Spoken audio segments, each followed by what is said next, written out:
Students अस्सलाम वालेकुम, welcome to your automotive class.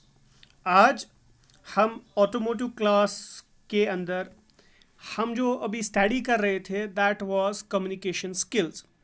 2 chapters या 2 यूनिट्स हमें कंप्लीट हो चुके हैं। अब हम अपने प्रीवियस चैप्टर की तरफ जाते हैं जो हमें रिलेटेड टू है ऑटोमोबाइल इंजीनियरिंग। तो इसके अंदर आपको आज जो टॉपिक पढ़ना है that is working of air conditioning systems. अगर आप देखोगे जब भी आप गाड़ी में जाते हो तो आप एसीज़ का इस्तेमाल करते हो, ठीक है, एसी सिस्टम्स का, ताकि आपको ठंडी महसूस हो और गर्मी महसूस हो। दोनों चीज़ें को कंट्रोल करने के लिए आपके पास कुछ सिस्टम्स होते हैं और उन सिस्टम्स का इस्तेमाल करके हम अपनी जो भी नीड्स होती हैं, चाहे कभी गर्मी चाहिए चाहे कभी ठंडी चाहिए, तो उस हिसाब से हम अपनी नीड्स को फुलफ़िल करते हैं। अब हम पहला एक पैराग्राफ पढ़ लेते हैं।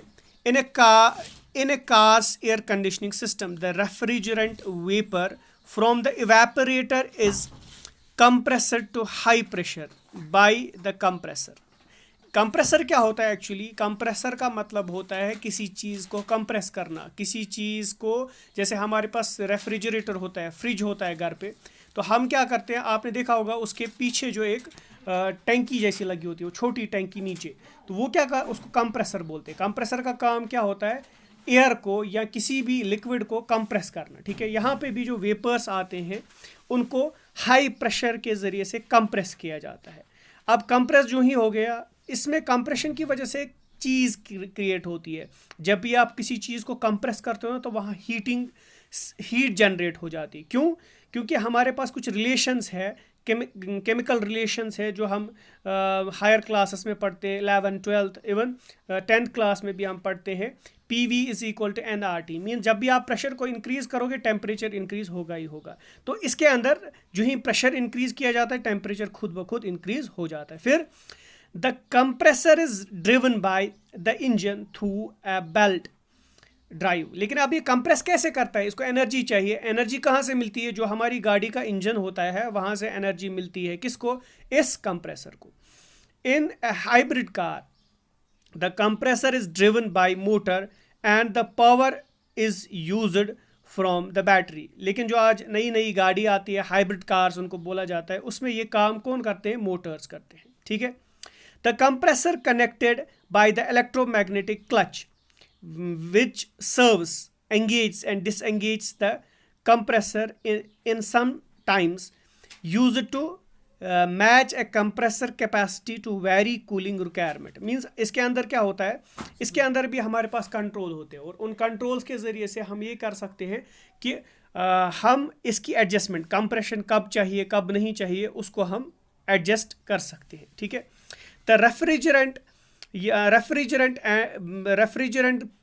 pressure and temperature increases in the compressor and converts it into the vapor form and then to the condense form. Means क्या होता है? ये जब इसको क्या करता है? कंप्रेस करता है, तो ये वेपर फॉर्म में चला जाता है और फिर आहिस्ता आहिस्ता कंडेंस होने लगता है। In the condenser the refrigerant, ठीक है, liberates heat and converts into the liquid. क्योंकि ये एक फिनोमेना है, एक हाई कंसेप्शन है कि जब भी हम हीट को, जब भी हम किसी चीज़ को कंप्रेस करते हैं, कंप्रेस की वजह से उसके अंदर हीट जनरेट होती है और जो ही ये हीट को रिलीज़ करता है तो इसके अंदर कंडेंसेशन आ जाती है। ये जो स्टेप प्रोसेस, जैसे हम रेन का प्रोसेस देखते हैं, आप देखते हो कि यहाँ से जब भी हीट आती है ज़मीन के ऊपर तो पानी कहाँ चला जाता है? वो हाई ऑल्टीट्यूड्स, मतलब means in the form of vapours ऊपर चला जाता है। आफ्टर दैट जो ही वो अपनी हीट को रिलीज़ करता है तो वो इन the form of clouds create होता है और जो ही उसका टेम्परेचर बहुत ज़्यादा डाउन हो जाता है तो बारिश की सूरत में कंडेंस हो जाता है। तो इन द सेम वे इसके अंदर भी वही प्रोसेस होता है, लेकिन ये प्रोसेस हम सारा मैकेनिकल या आर्टिफिशियल वे में करवाते हैं। फिर sometimes the air is not sufficient and therefore an extra engine or electric drive fan is used to cool the refrigerant means कभी कभार हमारे पास क्या होता है, जब भी हमें गाड़ी का ये टेम्परेचर डाउन करना होता है, अब ये ज़रूरी नहीं है कि हमारे पास जो कंडेंसर है वो ईजिली सारी फ्लो करे हीट। तथ खतर क्या चीज़ है पेवान थवन, हम कुछ एक्स्ट्रा फ़ैन इस्तेमाल करते हैं। जैसे आपने देखा होगा कि गाड़ी के आगे जो होता है रेडिएटर होता है, रेडिएटर का काम क्या होता है, हीट को बाहर फेंकना।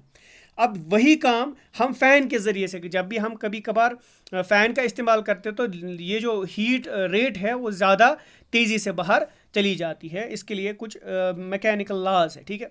आफ्टर दैट देखते हैं क्या है, this cooled but high pressure air moisture dry refrigerant, अच्छा this cools high pressure refrigerant in passing through the dehydrator to extract any moisture. Means फिर हम इसको पास करवाते हैं इस रेफ्रिजरेंट को किसके अंदर, एक डिहाइड्रेटर के अंदर, जिसके अंदर अगर इसका कोई मॉइस्चर होगा तो वो वहाँ से एक्सट्रैक्ट कर देता है।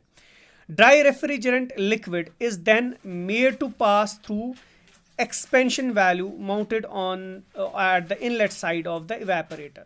The expansion valve allows the refrigerant liquid to expand to low pressure in the evaporator. The process of expansion to low pressure makes the refrigerant evaporate and therefore by cool the evaporator. देखो होता है क्या, अब इनके values इस्तेमाल किए जाते हैं। अब इनका वैल्यू कहाँ पे है, वैल्यू ये है कि जो ही ये किसी एक्सपेंशन थ्रू के बाहर, एक्सपेंशन वैल्यू के थ्रू बाहर चले जाते हैं तो इनमें लो प्रेशर क्रिएट किया जाता है और जिसकी वजह से जो हीट एक्सट्रैक्शन वो कंप्लीट हो चुकी होती है।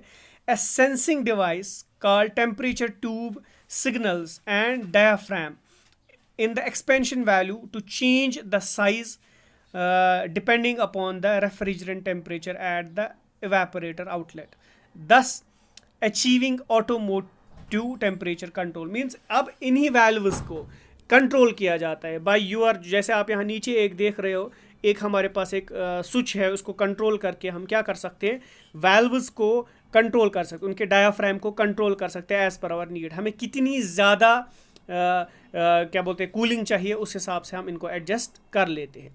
देखिए ये जो चीज़ है इट इज़ बेटर जब आप ये क्या बोलते हैं उसको प्रैक्टिकल सेंस देखोगे, जब आप इस चीज़ को आगे देख के ये पता करोगे कैसे होता है, how is this being worked, क्या चीज़ें होती हैं इसके अंदर, कौन कौन सा इसके अंदर कौन कौन सा पार्ट होता है, दैट विल बी बेटर। इंशाल्लाह जो ही स्कूल खुलेंगे आपको एक इंडस्ट्रियल विजिट भी करवाया जाएगा।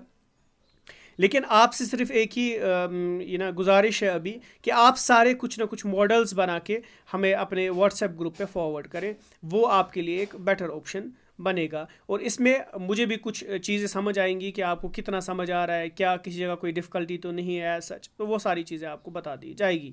चलिए अपना ख्याल रखिएगा, और जो भी आपको समझ नहीं आया उसके रिलेटेड जो भी कोई कन्फ्यूजन्स है तो आप हमें फॉरवर्ड कर सकते हैं on WhatsApp group. Till then, goodbye, Allah Hafiz.